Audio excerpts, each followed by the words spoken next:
Mike Flanagan has had a steady rise in the horror genre over 10 plus years now, having his first major breakthrough into the horror mainstream with Oculus in 2013. He would then go on to have a sophomore film, distributed by Netflix in 2016, called Hush. Showcasing the beginnings of a great career, Flanagan would produce a modern slasher that, although simple in terms of plot, holds fantastic soundscapes, great acting, and a chilling setting. I'm a bit late to the Flanagan hype, I know. Before watching Hush for the first time, I had only seen Gerald's Game, which isn't probably the best place to start for someone unfamiliar with Stephen King and Mike Flanagan's works independently. I remember when I was younger hearing about Hush from friends and seeing its cover on Netflix, but at the time I wasn't super into horror. In a way, though, I'm glad I waited to watch it till now because modern horror has kind of fallen flat in the 2020s, and it's refreshing to watch something fun and spine-chilling that's somewhat modern. Opening with the title card over a forest canopy, we pan down to see an isolated home in the woods. Within the home, a woman is cooking, every sound being emphasized of the chopping and sizzling, but then the sound suddenly disappears and it's silent. As she cooks, the woman texts with a friend, and we see her adorable cat named Bitch. The woman places her food into the oven shortly after her friend/neighbor arrives and begins to sign with the woman, Maddie. Sarah, the neighbor, signs with Maddie about Maddie's published book, it being mentioned how Maddie got meningitis at 13 and lost her hearing, with complications leading to her going mute. As they sign, the fire alarm begins to sound and flash inside, it being specially designed for deaf people, and Bitch runs outside. She's invited by Sarah to come over, but she declines, saying she has work to do, and her friend mentions coming over the next day. I enjoy the simplicity of this whole first scene, as we just get a glimpse into what Maddie's world is like normally. Whether it be the clever soundscape of switching between silence and what mundane things are heard, or the detail of the specialty fire alarm, we quickly gather that Maddie is deaf, the conversation later on in ASL being a nice touch to confirm that. Maddie returns inside her home, seeing her book titled Midnight Mass, beginning to work and receiving a text from someone named Craig, her ignoring it. As she works, we get a glimpse into her inner monologue as she considers various endings to her latest novel. Seeming to go back and forth on whether she wants to talk to him, she attempts to FaceTime Craig, then hangs up. Then when Craig tries FaceTiming her in response, she ignores him. So obviously there's some weird relationship dynamic going on there. Maddie, wanting to distract herself from her work and Craig, begins to clean her kitchen from the earlier meal/fire that took place. With her back turned to the glass door, we see Sarah run up in a panic, looking as if she's been attacked. At the door, she bangs on the glass and cries out for Maddie. As we know, Maddie cannot hear this, and we see Sarah shot with a bolt before her masked assailant is right behind her, stabbing her, like a lot, and the assailant notices Maddie's lack of attention. Breaking the sound of Maddie's mundane tasks with Sarah's terror is truly a good jump scare. You're maybe 12 minutes into the movie, so it's quick to get the horror started, and you're really not expecting it so soon. This movie is a standard 90 minutes, roughly, so it has a quick pace that makes this an enjoyable cat and mouse slasher, instead of trying to add a bunch of dialogue and explanation to everything, which I think would make everything feel more drawn out. Having failed to notice Sarah, Maddie returns to her couch to continue working. We see the killer enter the home through the front door, approaching Maddie to stand behind her and tapping his knife. She receives a FaceTime call from her sister, this causing the killer to step away and out of frame as they talk about Maddie's isolation. In the kitchen, he grabs Maddie's phone, her sister noticing his movement and mentioning it to her. Ending the call, then taking a break to look for Bitch, Maddie returns back to work and she receives a photo sent to her from her own phone. She gets various photos, the last one being of her in that very moment, before she gets up to close the front door she had left open for Bitch, the killer being seen as he rushes to the door just as Maddie shuts it. The killer prowls around her house, trying every possible entry and cutting the power, just as Maddie tries calling 911 from her laptop. Returning to the front door, the killer intimidates her with a knife against the glass and slashes her car's tires, this prompting her to use lipstick to write a message on the glass. She writes, "Won't tell, didn't see face," and that her boyfriend will be home soon.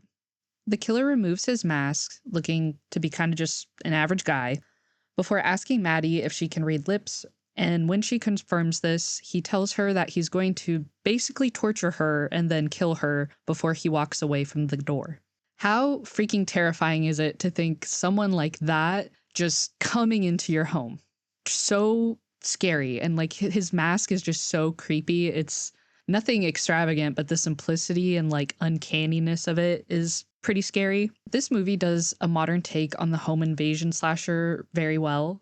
Having the main character be deaf helps with implementing modern technologies into the film, as she needs those for communication. And I feel like in modern horror, having like iPhones and FaceTiming and all that stuff can feel kind of cheesy or cringy, but it makes sense here. I kind of wish they had him wear the mask longer. I feel like he takes it off pretty quickly, and that part of the fear comes from a truly anonymous being, but it's just the two of them out there, so what does he really have to lose? And he's already demonstrating how ruthless he is, cutting all possible ways of communication for Maddie and leaving her even more isolated than she was. Maddie goes into her kitchen to grab a large knife before barricading herself in her bedroom, anticipation growing. We see a shadow appear in the window, banging on the glass, it being revealed to be the killer using Sarah's body and hand to torment Maddie. She quickly exits the room, going to sob in the living room as we hear silence. Maddie collects herself a bit, remembering that Sarah's phone is in the pocket of her jeans, which we saw foreshadowed earlier.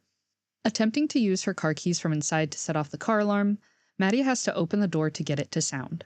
As the killer goes over to kill the alarm, Maddie quickly returns to her bedroom to lean out the window and try to get Sarah's phone, but the killer had already taken it from her back pocket. The killer returns to Sarah's body, sees Maddie leaning out, and attempts to rush up, but she returns it to her room and slams his fingers with the window. Maddie continues to hold the window down as the killer pushes it open, stabbing his forearm with the knife before getting it shut and locked. Maddie's fear feels so intense throughout the whole film. Actress Kate Siegel does an amazing job throughout the film. The way she conveys Maddie's emotions keeps your eyes glued to her as she navigates the horrific situation. And once again, the killer just shows how depraved he is by using Sarah's body to torment Maddie and just totally break her down before he enters the home. Maddie leaves the room and panics, the killer prowling around outside, looking inside windows to spot Maddie, even at one point looking in through a window right next to where she's trying to hide. Maddie attempts to run, exiting through the front door and hiding under the porch, his loud footsteps being heard by the audience. He goes onto the porch to look inside before leaving, Maddie holding her breath beneath him before making a break for it, when he unfortunately hears her and fires his crossbow at her. She runs back inside, a bolt striking the door, and heads upstairs to her loft to see where he is now. Once he's on the other side of the house, Maddie leaves through an upstairs window, throwing a flashlight to distract him so she can climb down and attempt to run away again. As she climbs down a trellis, a bolt pierces her in the back of the thigh, but she's able to pull herself on the roof as the killer reloads his weapon. Waiting to see her, Maddie leans over the roof's edge, the killer firing and narrowly missing her head. Through Maddie's actions, we learn a lot about her as a person. Although obviously scared, Maddie continues to plan and make an attempt at moving forward, showing how resilient she is. I like the subtle character building of her. Some things about her are outright displayed, while other things are shown through more subtle storytelling. When she's under the porch hiding, I love how we get to hear the killer's footsteps, but she clearly doesn't, and it makes you hold your breath that she just doesn't move or make a sound. One of the scariest elements of this film is, as the viewer, being able to hear things at certain moments, but knowing Maddie can't, and it just makes you want to scream out to her, but that wouldn't even do anything if you were there in the situation. The killer begins to ascend the trellis, at the top placing his crossbow on the roof, which Maddie grabs before punching the guy, causing him to fall and her rushing to get back inside. Once inside, she tends to her wound, rubbing alcohol and tourniquet applied. Maddie then turns her attention to the weapon. She notices 13 tally marks on it before attempting to cock the weapon, but struggles to do so with her blood loss, bloody hands, and the high draw weight of the weapon. The killer watches her through a window as she struggles, then hears knocking on the front door which draws him away, Maddie of course not hearing this.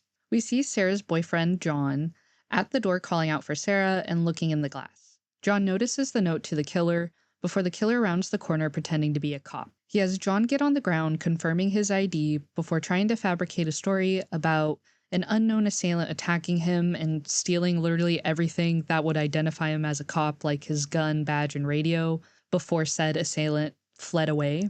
As the killer rambles on, John grows more suspicious of him, the killer placing John's phone he had borrowed in his back pocket. John asks for his phone back and sees one of Sarah's earrings, which we saw the killer take earlier, fall from his pocket, then mentions Maddie probably having a spare key and a planter at the base of the deck, sending the killer to go look for it.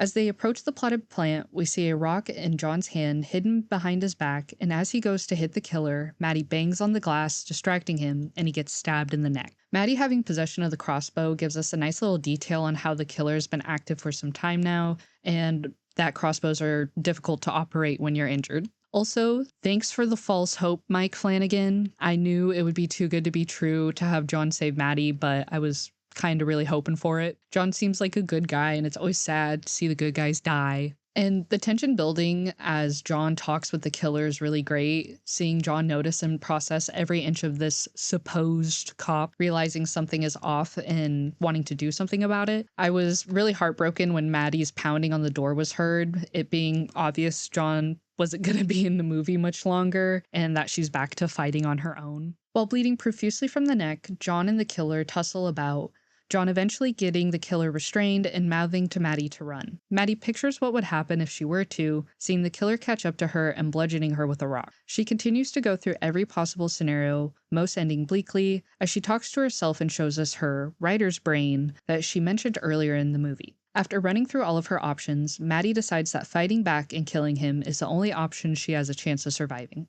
Outside, John unfortunately succumbs to his wound, the killer being fine and stealing John's cigarettes to have a smoke. Grabbing a crowbar from Maddie's car's trunk before having a dart, Bitch appears and comes up to the killer. He taunts the creature before going to grab and harm her, but luckily, Maddie was able to get the crossbow cocked and shoots him. Bitch gets away, Maddie turns to go inside from the porch, and she drops her only bolt left.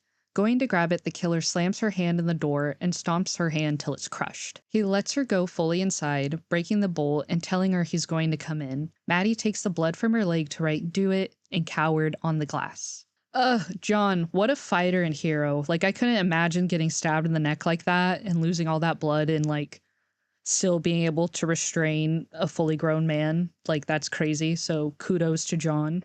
And seeing how Maddie's writer brain works is kind of fun, giving us a lot of insight into her decision making, not only in the moment, but in her day-to-day life.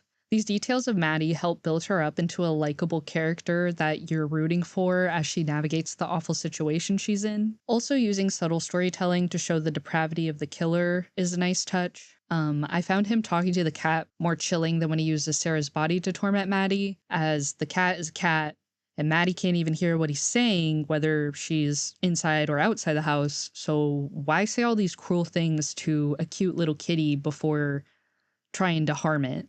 Like, that's just psychotic, and he clearly is doing these atrocious things for his own sick joy. Kind of like him stomping her hand while it's stuck in the door. Like, was that really necessary, dude? And I hate that I've now seen 2 Mike Flanagan movies that involve really gross damage to hands, and I love it. And Maddie saving Bitch definitely feels like redemption for John dying. I was really happy when the bolt hit the killer and Bitch got away. I was dreading the build up to what seemed to be Bitch's end, but luckily they didn't go that route. Plus, Maddie taunting the killer and going ahead with her plan to fight back feels right. I'm normally not a fan of girl boss characters, but in this movie it makes sense with her character and situation. Going to her laptop, Maddie begins to type the description of her tormentor and a message to her family as he begins to smash the glass door with the crowbar. Maddie scurries off into the bathroom, knife in hand, and hides, staring down the door with the knife pointed at it. She begins to lose her vision, her leg wound losing too much blood, and we see behind her glass shatter falling from above, the killer lowering himself into the tub behind her. He tries saying something clever and snarky to himself, but his exhale gives away his position, and Maddie turns the blade in her hand, moving to avoid his own knife as she twists to stab him in the knee. Maddie runs out of the bathroom, going to the kitchen to grab another knife, but she isn't strong enough and she collapses on the floor. The killer hobbles from the bathroom, spotting her in the kitchen and approaching, but Maddie has a wasp/hornet killing chemical in her hand, and she sprays it to blind him. She gets up and leans against the counter, activating the fire alarm from earlier and using it to disorient her assailant. He knocks down a corkscrew from a table that we saw earlier when Maddie was having wine while she was cooking. And as she goes to grab a knife on the ground, he is able to bring her down to the ground, beating her and strangling her. As he overpowers her and continues to strangle her, Maddie begins to have photos and memories of her family flash in front of her eyes, her hand grasping for the corkscrew and grabbing it, plunging it into the killer's neck and killing him. Maddie briefly catches her breath before grabbing her phone from the killer's pocket and dialing 911. The camera briefly shows us Sarah and John's bodies before returning to Maddie exiting the house. She sits on the porch waiting for the police, and Bitch comes up to sit next to Maddie, petting the cat a few times before the police arrive. Woo! Maddie lived! Seeing Maddie fight back against the killer is choreographed really well. Mike Flanagan and Kate Siegel, who are married, used their own home to act out the scene directions that were a large part of the script, and this would actually pose a problem when they struggled to find a home similar to theirs in Alabama where they were shooting. This would also lead to a lot of script changes, making me wonder what the original ending was like in terms of how the fight was choreographed. Maddie finding strength in herself to keep going by picturing her family and friends is a nice human touch. She's been isolated away from them, and it's a reminder for her that she's not truly as alone as she thinks she is. And I kind of like even how by the end of the movie, we never learn the killer's identity and just see his depravity while we get to see bits and pieces of Maddie throughout the movie. It just feels right for a home invasion film. Like, why do we need to know like who this guy is? Like, he's obviously just some sick weirdo. So what do we even want to know about him? Although this movie is very bare bones, it offers a quick-paced, fun classic slasher in a modern setting. My only real critique is this movie is extremely dark. Like, there's not a lot of light most of the film, and it would be best enjoyed in the darkest setting you can create. Some might find it to be a pointless movie, but I think we've kind of lost touch in recent years of what a slasher movie is. Sometimes you just want to watch a scary movie with a likable main character and not have to think about the reason why it's happening or all the lore behind everything. A slasher that just has enough background on our protagonist to like them, and a killer that is ruthless, delivering good kills, is sometimes all you need to have a good time. Hush is a modern classic slasher. I really feel like this movie has been moved on from too quickly, and it definitely deserves more recognition for modern horror. I definitely want to check out the Shush cut of the film. It's all in black and white, I believe, and it looks really cool. Plus, a fun little thing that was made after this would be the show Midnight Mass. That's actually based off of the book seen in the film. So it technically would be Maddie's book turned into a television show. So I think that's pretty fun. And I know Midnight Mass is a really important project to Mike Flanagan. So I think it's cool he was able to foreshadow it and then actually make it happen. Thank you so much for watching. I really appreciate you. And if you're like me and you haven't seen Hush like 10 years since it came out, I definitely suggest it. I haven't had as much fun and been so scared watching a modern slasher like I have when I watch this. So I definitely suggest this one. And again, thank you for watching. I will catch you in the next one.